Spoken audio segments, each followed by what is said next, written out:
So, in this final assignment, we've been asked to talk about the Baroque period and our character or figure that we chose to study.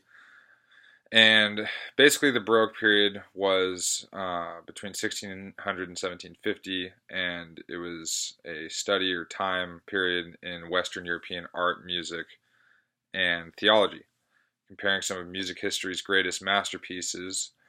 Um, and also some of the greatest theological minds, along with scientific minds.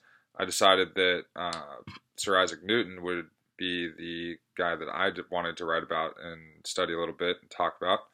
So, in my studies, I found out a lot about Isaac Newton. I really had not studied him in too much depth before. Obviously, knew who he was and history tests and whatnot that I'd taken in high school.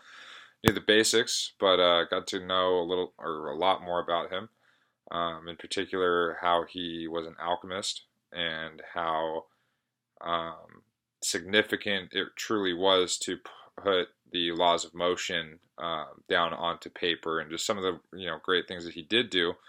But also found that he was somewhat of a heretic as well, and led kind of a secret religious life. A lot of people in the religious community and the Christianity revered Isaac Newton and some of the things that he had come up with, and claims that he had made. And then after his life was over and a lot of his manuscripts and blogs were made public and published, people soon realized that this man almost had a mad side to him, about Christianity and his obsession with creation and the end of the world, and just God's how God keeps it all together, how He rules over something so unique and just out there as the universe. Basically, Isaac Newton was born in England, and he had his mother that raised him. His father was never really in his life. He did have a stepfather early on in his life, but he didn't take kind to him.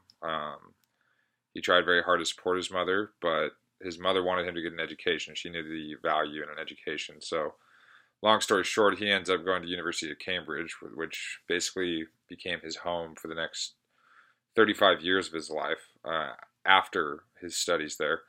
And he put together, all kinds of theories and books. I mean, there's over 2 million words of manuscripts and publications of Sir Isaac Newton's findings. And, he's just one of the most brilliant minds that truly has walked the face of the earth.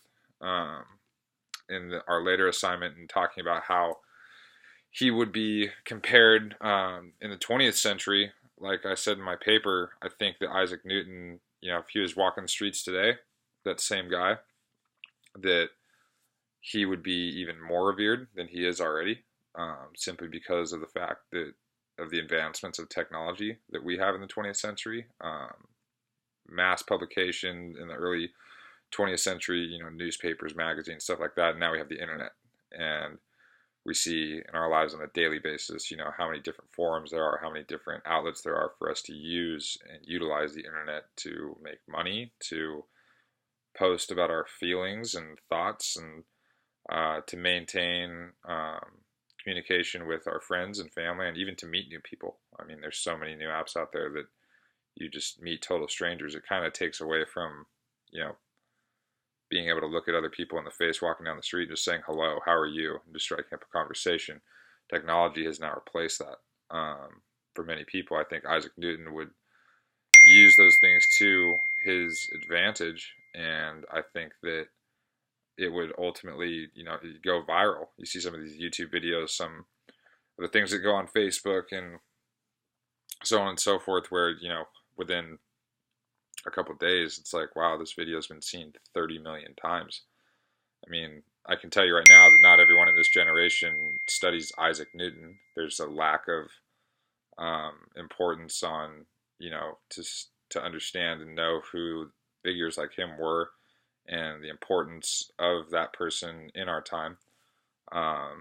We live in a self-gratification world with young people, myself included. I try my best not to get wrapped up in it. Stay true to my values and who I was brought up as, and just to be an overall nice person. And um, so the Baroque period was a really interesting time where you had all these brilliant minds of people that were challenging God, and not necessarily always in a bad way, but they sought answers. They wanted to know the why behind, why is there blind faith? How can you believe in something if you can't see it? Things like that. So yeah, I enjoyed touching up on Isaac Newton in this course and learning a lot more about him than I ever was taught in school, at the high school level or even junior college level. So that is my assignment.